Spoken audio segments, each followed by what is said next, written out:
Magandang araw po sa inyong lahat mga kababayan at ito nga mga karibin natin, shock sila lahat, impacta ka, Claire, abayan mga kababayan, patungkol po riyan ang ating alamin at bibigyan ng reaksyon sa video ito. Pero bago po ang lahat, palike naman po ng video ito, malaking tulong po yan. Maraming salamat po at ito na nga mga kababayan, pasadahan na po natin to, pasok. Sabi mo sa zona ni PBBM. Sona. Ang masasabi ko sa zona ni BBM ay napakatanga niya. Bakit? Ang masasabi ko sa kanya is mag-resign na siya, puro lang siya pangako, di ba? Pangako siya ng pangako. Sabi niyo, sana bumaba na yung presyo ng BBM. Dapat hindi na sinasana yan, puro ka sana. Putang ina mo, napakabo. Tingnan nyo mga kababayan 4 years na po sila, magpa 5 years na po sila mga kababayan. Puro sana pa rin ang sinasabi ni PBBM mga kababayan. Bobo mo. Bobo ay bobo. Dapat. Tungkulin mo magpababa na magtanggal ng value added tax. Dapat tanggalin mo na, hindi yung puro sana. Napakabobo mo kasi yan. Ayan si BBM. Ano niya, yung people never change. Inano niya. Tinupad niya yung people never change. People never kasi change. pinanganak siyang bobo, lumaki siyang bobo, mamamatay siyang bobo. Grabe. Wala yung Grabe naman. si BBM kasi alam lang yan, Kumbaga parang sinasabi nito mga kababayan, pinanganak siyang magnanakaw, lumaki siyang magnanakaw, mamamatay siyang magnanakaw. Ganun ba yun mga karibin natin? ng magnakaw at suminghot ng tawas. Aray ka. Huwag mong pag-ipin. Ang amin lang, eto pa yung sabi ng nung una niya, sabi niya nung uno, tanong ng taong bayan, paano mo masusolusyonan yung pagbaba ng langis, paano mo masusolusyonan? Eto namang Anong ginawa nila? si Claire Castro, Ah. ang unang bungad kasi yung pangalawang presidente natin nasa ibang bansa. Duterte na naman. Bobo! Bobo. Napaka-bobo mo, Claire Castro. Ang tanong ng taong bayan kung paano masusolusyonan ng presidente Naku po. yung pagbaba ng langis. Hindi yung papakialaman mo yung pangalawang pangulo ng Pilipinas. Ang tanga-tanga mo. Yan na mga kababayan. Matapos ang ilang araw na pag-ulan, Teka lang Sani Puersang ininspeksyon ni Manila City Mayor Isko Moreno at Public Works Secretary Ito po si Vince Dizon. Hoy Vince, sira ulo ka ba? Aray, bakit Vince naman? Dizon ang drainage system sa kahabaan ng Espanya sa Maynila, kung saan Nagpapapogi ngayon si Vince Dizon mga kababayan, no? magkakaroon ito ng upgrade construction. Habang sa Davao Upgrade. City, dismayado ang kalihim sa natuklasang nakatenggang proyekto na makakatulong sana sa mga residenteng malapit sa ilog. Magbabalita si Tina Nolasco. Davao na naman si ano. Napamura sa labis na pagkadismaya si DPWH Secretary Vince Dizon ng personal na makita ang hindi itinuloy na pagpapataas ng dike. Oh. Gagi. Sa Davao City po yan ha. Sabi ni Davao. VP Sara, ayaw bigyan ng pondo. Ito si Vince Dizon, sinungaling din to eh. Napakabulok mo. Napakabaho ng... Taon niyang natenga o mula pa 2019. Get ni Dizon kung Mula pa 2019 talaga ha. Pero hindi nyo binigyan ng pondo. Ngayon sasabihin, mura-mura. mga residente na nakatira sa lugar at hindi nasira ang kanilang mga bahay. Bunso nito, agarang ipinag-utos Bakit galit na galit ka din sa Davao? Sa Ilocos Norte, ang damer, hindi ka naman nagalit. PI ka. galihim ang dredging ng Talomo River at upang mapalaki ang kapasidad nitong tumanggap ng tubig. Dredging? Dredging mga kabayan, yan yung ginagawa ni former President Duterte noon. Tapos sasabihin mo lang ginawa. Mula sa upstream areas ng Davao City. 7 taon yung hindi ginawa to. Diyos Oh, di ba? Putang ina, 7 taon yung hindi ginawa to. Teka lang. Davao ba? Ito bakit nakita ko si Mayor Isko? Balikan lang balikan lang natin kaunti mga kabayan Parang nakita ko si Mayor Isko eh. Ano? Sa Davao ba ito? Bakit nandiyan si Mayor Isko mga kabayan? Si Mayor Isko Moreno ba ito mga karibin natin? Yan o. Correct me if I'm wrong Stream areas ng Davao Baka City. hindi. Baka hindi. Taon yung hindi ginawa to. Diyos Oh, di ba? Putang ina, Yeah. 7 taon yung hindi ginawa to. Ginagaya niya ang Pangulong Duterte, mura ng mura doon. 2019 pa to. Ito. Tapos wala nang ginawa dito. Oh, yun ang problema. Anong problema dyan? Yung pondo, hindi nyo binibigay. Ay, nako. Oh, di ba? Walang ginawa kasi wala nga pondo. Ninakaw ba? O, nagmumura oh. Kita mo mataas doon, dito mababa. Eh, ba't hindi pa pinantayan nga? Anak. Oh, di ba? Eh, Galing, ano, parang engineer. Kung may dadugtong na yung dike yan, hindi magkakaganito eh.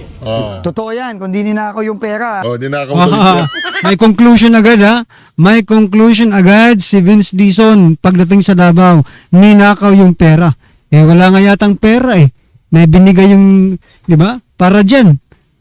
Ay nako mga kaubayan ha. May conclusion agad ang nayupak. Sino nagnakaw, Vince? Sino nagnakaw? Ang middle, Naman sa Maynila, di ba, Vince? Masyadong salita mo. Ito pa! Ito pa! Ito pa! Ito, si Claire. Ito pa! Si Senator Amy Marcos released a video yesterday. Doon sa video, Ang hina naman ng sinasabi sound. niya na ICC is in trouble dahil nagsalita na ang US. Wala. And at the same time, she mentioned Sige lang, na yung ICC dito sa Malacanang. She did not finish the meaning of the acronym ICC in Malacanang. Oh, But impact, after Claire watching the Castro. video, do you feel that she was referring to you? What do you want to tell to the senator? I just want to know, what do you feel? Kasi you're asking me that question, so it seems na ang ICC na binabanggit nila, you believe na ako yon. Tama? I just want to know. Correct, right? Labang mo. Impact, Claire Castro yun. Pagta Claire Castro. Alam mo ha? naman yung tatanungin mo pa eh. Tatang. Okay. Ang ganitong salita, can you just say ano yung word na ginamit? I Impacta watched it, but Claire I just want Castro. to hear Ayun. from you. Well, based on the video, they said na I Nanggigigil. Impacta Claire I Castro. just want to hear from you. refers to Impacta. Impacta ka daw. Did not Impacta. finish the whole Impacta Claire Castro. Walang Yan, okay. Yung ganong Nayupak na yun. salita, Kung ako yung reporter yun, mabubwesit ako dyan. Eh. May pag ganun pa. Ano yan? Comedy bar ba to? hindi ko kasi siya Impacta sinasabi. Claire Hindi ko Castro. pinabanggit. Kaya, Marcel ko na pinabanggit. Hindi ako sanay sa mga ganong salita. Hindi ako normal na nagsasalita. Lakasan nyo Hindi na daw lang po siya yung normal. audio Hindi niyo. siya normal. Abnormal yan eh. Impacta nga eh. Hindi Siya sinasabi. Hindi ko siya nababanggit. Kaya Marcel ko na pinabanggit. Hindi ako sanay sa mga ganong salita. Hindi ako normal. Oh, hindi raw siya normal. Hindi siya normal, mga karyaso. Siya nagnara sa Ad hominem. Oh, dominem. Sa kapwa ko. So, kung sila ang nakapag-describe ng ganong salita, alam nila kung ano ang ibig sabihin nito. Oo nga, impacta ka. Hindi ako nagsabi nun. Yung kausap mo dyan na nagsabi na impacta Claire Castro, ICC. Ikaw ang ICC ng Malacanang. Impacta. Oh, yun, ikaw yun. Impacta It ka. takes one to know one. Oo, di ba? Lahat ng ginagawa mo dyan, ka-impactahan. Kaya alam mo, ikaw ay impacta. Mga nababanggit dahil tayo kumakalaban sa fake news. Fake news? No? Yan, Ha? sa kanilang pananaw, Parang nagulantang yung lahat ha, doon sa kumakalaban sa fake news ha. Ikaw ba yun? Ikaw ba yun? Parang ikaw yata yung source ng fake news ha. Ikaw ang fake news. Ma, hindi mo. ano ngayon ang naglalarawan ng totoong impacta? Ikaw. Ikaw pa rin. Correct. Ikaw. Yung nag-direct ng video, Ikaw. yun ang masasabi nating totoong Ikaw nga. naglalarawan ng salitang yan. At huwag sila mag-alala. Hmm. Ang corona ay nasa kanila. Walang Sa mga mula sa kanila. Walang magandang may Wala comment to. ako sa kalingkingan ni Senator Amy para sa ganyang klaseng description. Sila ay nasa maximum. So ano ka, maganda, mabuti kang tao, hindi ka sinungaling, ganun ka ba? Ang tanong, totoo ba? Totoo ba yan? Level. Gigil na gigil, oh. Parang gustong manakit. Mula kay Tristan Navarro, Newswatch Plus. Yusek Claire, mapunta naman po tayo kay Vice President Sara Duterte. Sa kanyang interview sa The Hague, sa kausap niya yung mga supporter niya po, no, natanong siya kung pinanood niya or binasa man lang yung SONA ng Pangulo. Ang sabi niya po, hindi niya po binasa Waste of time. o hindi rin po siya interesadong panoorin because it's a waste of Waste of time. of the Filipino people. Coming from the Vice President, Tama naman yun. ano po ang reaction niyo po dito? Ano po ba ang nangyayari sa isang tao kapag hindi po inaalam ang sitwasyon? Tama na, Claire, tama na. Hindi inaalam. Hindi mo na kailangang basahin para malaman mo pa yung katotohanan ni Claire, no? Tingnan mo na lang yung bansa natin, yung mga balita, mga kabayan, yung presyo ng mga bilihin, no? Experience mo lang yan. Hindi mo na kailangang basahin pa yung SONA ni Presidente, no? Lahat nandoon na. Mamuhay ka ng isang araw sa Pilipinas or 1 week sa Pilipinas, malalaman mo na agad kung ano ang problema, mga kababayan. Tama na. Masakit ka sa tenga. Yung mga ka-reaction na. Di umano maraming mga flood control project na hindi po nagawa sa Davao. Pero ang katotohanan, hindi po binigyan ng pondo. Hindi po binigyan ng pondo at Davao. Paano matatapos ang mga flood control? At po natin to. Tapos, isang robot, pinahiya si BBM. Rico. Papalabas ko po sa inyo. Kumakalat na video ngayon. Panoorin po natin. Panoorin natin. Dahil ang problema, meron palang master plan yun na 2023. For whatever reason, hindi ginawa doon sa yung mga ibang project. Kaya babalikan natin para yung master plan para doon ay matapos na para hindi na tayo makakakita ng baha. Out of that big master plan, meron kaming maliit na plano doon, nakalagay na doon, nakalatag na doon. Ano yung mga kailangan gawin ng Davao City na mga projects para makontrol yung baha at maayos yung drainage system. Ang problema lang, sinabi ko na rin ito dati, andyan yung plano namin pero walang interest yung gobyerno, yung national government through the DPWH na fundingan, nabigyan ng pondo. Yun. So, palpal. Mga projects. At hindi ito biased kasi hindi naman kami ang gumawa nito Kumuha kami ng consultants, international experts to help us make that plan based on their experience. So, hingayin natin ngayon yung video. Noong August 2025, sabi ni VP Sara tapos na daw yung master plan para sa flood control ng Davao. Sabi niya, 2023 pa natapos. Pero ayaw bigyan ng pondo ng national government. In short, ayaw bigyan ng pondo ni BBM. Dahil siya naman ang pumipirma ng budget. Di ba guys? So ngayon, etong si BBM pumunta sa Davao, nagpa-interview sa mga media. Sabi niya, hindi daw ginawa yung project. Hindi pa daw tapos yung master plan. At tatapusin niya daw. Sinabi niya ang mga paratang na to ngayon lang. Ngayong July 2026. So ang tanong ngayon, sino ang nagsisinungaling sa kanilang dalawa? Kung ako ang sasagot sa tanong ngayon, sa tingin ko, ang nagsasabi ng totoo ay si VP Sara. Kasi yung statement niya ay sinabi niya noong August 2025 na hindi pa nangyayari yung nagtitrending na issue ng pagbaha sa Davao. Ngayong kay BBM, recently niya lang sinabi. Isa pa, bakit niya sasabihin hindi pinagawa yung project? Correct. Hindi naman niya binigyan ng pondo yung Davao. Ano sa tingin niyo guys? Isa pa itong si... Sino ka? Diba? Sino ka para punain yung Davao na hindi nyo naman binibigyan ng project? Diba mga kaubayan? Ay, grabe itong mga hinayupak na ito. Po. Teka lang ha. Papakita lang natin mga kabayan. Okay. Saan ba yun?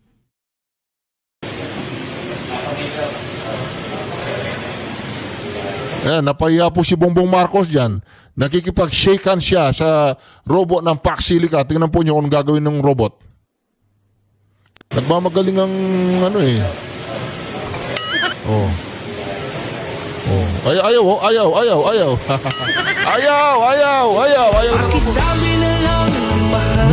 na robot. Teka lang. Nakurap. Teka lang mga kabayan ha. Ayaw ng robot. Ayaw ng robot, Bongbong. Ayaw ng robot, pinipilit mo. Ayaw ng robot, pinipilit niya Pinipilit mo eh. Oh, tingnan nyo ha.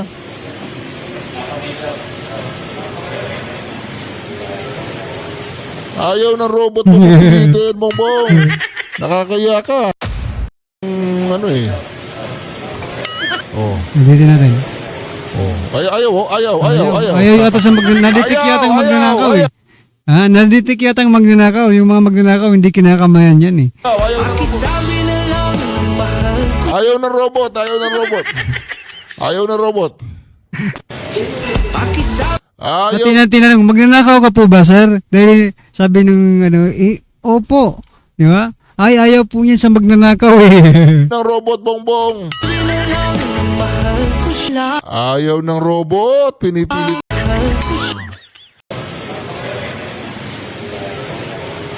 Ayaw ng robot. Huwag mo pilitin, Bongbong.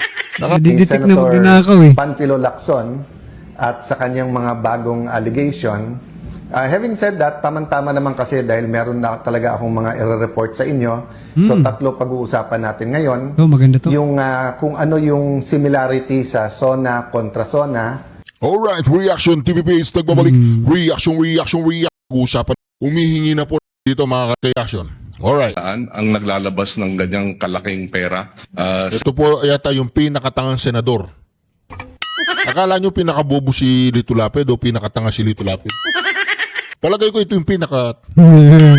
Sa inyong accounts, sa inyong tama bang sabihin, walang ibang ahensya ng pamahalaan ang naglalabas ng ganyang kalaking pera sa inyong accounts, sa inyong branch? Dahil kayo ay depositary ng government bank, hindi ba? Wala na po akong ma-recall kasi nga po, kagaya ng sabi ko kanina, lahat po ay na-convert na po sila sa mga online transactions. And most government agencies would use checks. Checks or online transactions po. Or online transactions. Flashback. Ang dali mo namang makalimot. Puntahan natin si Sims Construction, Sally. Sabi mo, ikaw ay nagwi-withdraw sa Malolos, Bulacan, Land Bank. Magkano wini-withdraw mo yung isang transaksyon? Wini-withdraw mo ng cash. May withdrawal po 457 eh. 457 million. Pumayag yung bank manager sa 457 million cash. Wala kayong cheque? Checking account ba yun? Cash po yun, Your Honor. Na-request ko po. Oh, yun mga ito po, 457 million na yun mga ka-reaction. Construction, Sally. Sabi mo, ikaw ay nagwi-withdraw sa Malolos, Bulacan, Land Bank. Magkano wini-withdraw mo yung isang transaksyon? Wini-withdraw mo ng cash. May withdrawal po 457 eh. 457 million. Pumayag yung bank manager sa 457 million cash. Wala kayong cheque? Checking account ba yun? Cash po yun, Your Honor. Cash. Withdraw. Tapos pinapatransfer ako. Grabe no? 457 million. Dito tayo, yung ICC judge, attorney, meron na pong... Ganito po kasi yan mga ka-reaction. Hindi po natin alam kung itong si President Donald Trump ay talagang inis na kay Bangag. Kasi unang-unang tatamaan dito si Bongbong Marcos eh. Siya yung Unidos. Ano pong nakikita nyo po dito sa ganito pong trend, attorney? Sa totoo lang, nalulungkot ako. Kasi ako, sinuportahan ko ang pagtatatag ng ICC. Hindi ko naman maikakailayan. Dahil lang sabi ko, sa panahon na talagang merong mga gera, digmaan, importante na yung mga tao na protektado ng international humanitarian law o yung batas na umiiral sa panahon ng digmaan ay mabigyan ng proteksyon. At kapag meron lumabag sa mga proteksyon na binibigay ng batas sa mga sibilyan, sa mga manggagamot, sa mga religious leaders, dapat merong hukuman na magbibigay ng katarungan. Kaya lang, ang ICC linabag mismo yung basihan kung bakit ilang mga bansa ay kinilala ang kanyang jurisdiksyon. At ito nga yung pagpayag nila na kilalanin ang jurisdiksyon ng ICC. No? Sa kaso ng Pilipinas, nakikita natin na umalis na tayo and yet nagpursige sila ng pagsasampa ng kaso. Sa kaso ng Russia, kaya galit na galit sila, ni minsan hindi naman sila pumayag na magkaroon ng jurisdiksyon ang ICC and yet inisyuhan ng warrant of arrest. At ngayon naman, hinusgahan yung prosecutor at ang mga judges ng Russia sa kanilang hukuman. No? Dahilan para kahit kailan, pwede na siguro madukot yung prosecutor na yan at yung mga judges para maikulong sa Russia. No? So malungkot ang pangyayari. Pero ang ICC din ang dapat sisihin sa mga pangyayaring ito dahil nga hindi nila na kinalimutan nila no na ang basihan talaga ng jurisdiksyon ng hukuman ay pagpayag ng mga bansa na kilalanin ng jurisdiksyon ng korte. At dahil siya nagpipilitan ngayon, dahil siguro mawawalan sila ng trabaho kapag hindi kilalanin ng jurisdiksyon ng mga bansa, ayan, nagpupumilit sila na litisin si Tatay Digong bagamat tayo umalis na ng ICC at ngayon naman, pinipilit nila na litisin si President Putin na ni minsan hindi naman naging kasapi ang So, ibig sabihin mga ka-reaction, mula sa meron daw may mga ka-reaction. Wala na po ang ICC. Patapos na yan. Tapos si Putin pala, hindi pala sila membro, tapos lilitisin nila si Putin, no? Mga kabayan. So, hindi ba lumalabag na talaga ang ICC sa sarili ng batas? Dapat lang talagang ma-dissolve na yung ICC na yan, mga kabayan, ha? ito, natatawa ako, binida pa ng Department of Justice. Sino? Meron daw 841 million mula sa mga anomalya sa flood control na naibalik sa National Treasury. ingat yaman ng ating bansa o yung National Treasurer. Sa Saan yung 800 million? Budol yun, budol. Budol lang yun. 841 million. Tama ba yun? Teka, Tama ba wala yung pang amount na isang yan? bilyon. Wala Magkano pa. ba ang nanakaw? Trillion. 1.2, 1.3 trillion! Trillion. Eto, wala pang isang Billion. billion! Wala pang isang proyekto ito eh! Aray ko mo. Pampalubag lang yan. Pampalubag Yun nga, loob. hindi, tama naman po, in fairness to the President, na dapat talaga na maibalik sa kabanang bayan yung mga nanakaw. Ngunit unang-una, eto kakurampot Kakarampot lang yan. Kakurampot. Langot, Kakurampot. gatinga! Correct. Naman yan. Katiting. Ibinida nyo pa. Number 2, uulitin ko, baka hindi pa rin tumitimo. Kasi di ba lagi nating sinasabi na ito, titimo sa inyong kaisipan. Will retain to your mind. Yan. Yaong restitution na yan ay hindi po yan ang paraan para kunin ang nakaw na yaman. Kasi ayon sa mga reports, yun daw nagbalik ng mga pera ay Pinalaya. wala nang criminal liability. Aray mo. Wala nang pananagutang kriminal.